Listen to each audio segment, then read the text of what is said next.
after, I called it Colonizer Day, but nationally it's known as Thanksgiving. Colonizer Day probably isn't appropriate. I tried to do some reading up on the history of the indigenous people of America and the real history of Thanksgiving. My brother said something yesterday at dinner, at Thanksgiving dinner, that our generation, my generation, millennials, we are more of something, more conscious, more something. I'm trying to be more realistic about certain things, although Christmas is still going to be Christmas in our house. I love Christmas. I wanted to put up the decorations yesterday, but I was just way too tired, so I'm hoping to do it today. Hopefully this rain doesn't rain on my parade, because I don't know about you guys, sometimes the rain just makes me want to go home, snuggle up in bed, and watch a movie. But anywho, it's the day after Thanksgiving. I'm headed to practice. It's raining, so, you know, rain don't stop no show though. I did a light workout yesterday. I went for a run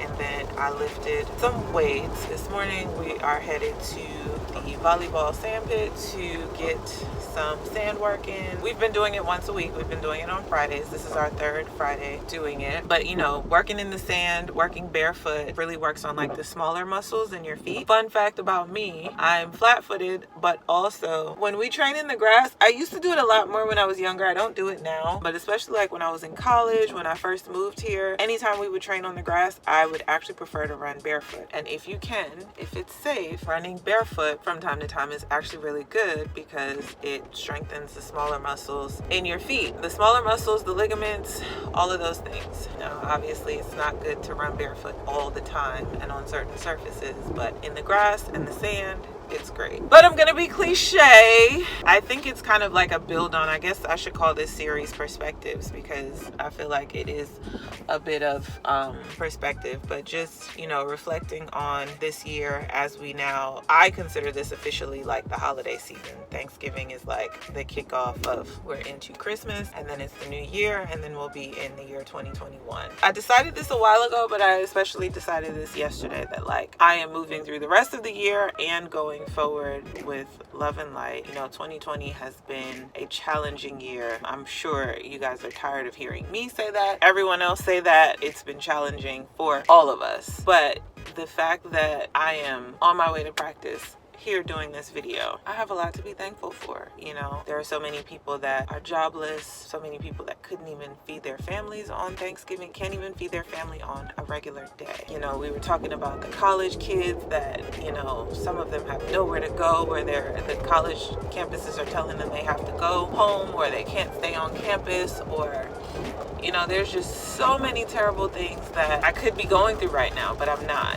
There are so many terrible things that I am going through, but I choose to focus on the blessings and the gifts in my life. I hope you can hear me over this rain, but you know, my son is healthy and happy and growing, and I just love him to pieces. My mom and my brother have been quarantining with me from the start of the pandemic, so we were able to celebrate the holiday together. I had some friends that celebrated by themselves, you know, because didn't want to compromise any of their family members. They stayed home alone. I actually dropped the plate off to one of my girlfriends because I knew that she was home by herself. But even in that, she was grateful. You know, she's got a lot of awesome things going on for her too. So, you know, she was like, you know, I could be sad about being here by myself, but I'm in the midst of so many blessings at the same time. So with that, I'm gonna say that I challenge you all that through this holiday season, every day, if it's just one thing that you can pick out that you say, you know what, I'm grateful for this, whether it be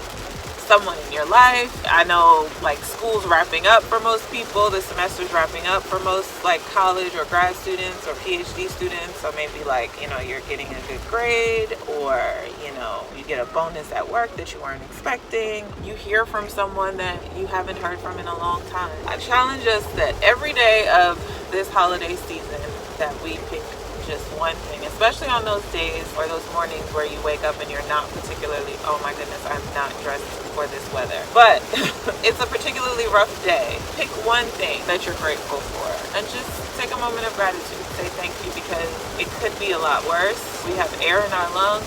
We woke up this morning. Let's take a little bit more time to focus on the good things in our lives rather than the bad circumstances that we might be in. So on that, I'm gonna wrap it up because I'm pulling up to practice. Given how hard it's raining, I actually don't think that I will be able to film my workout.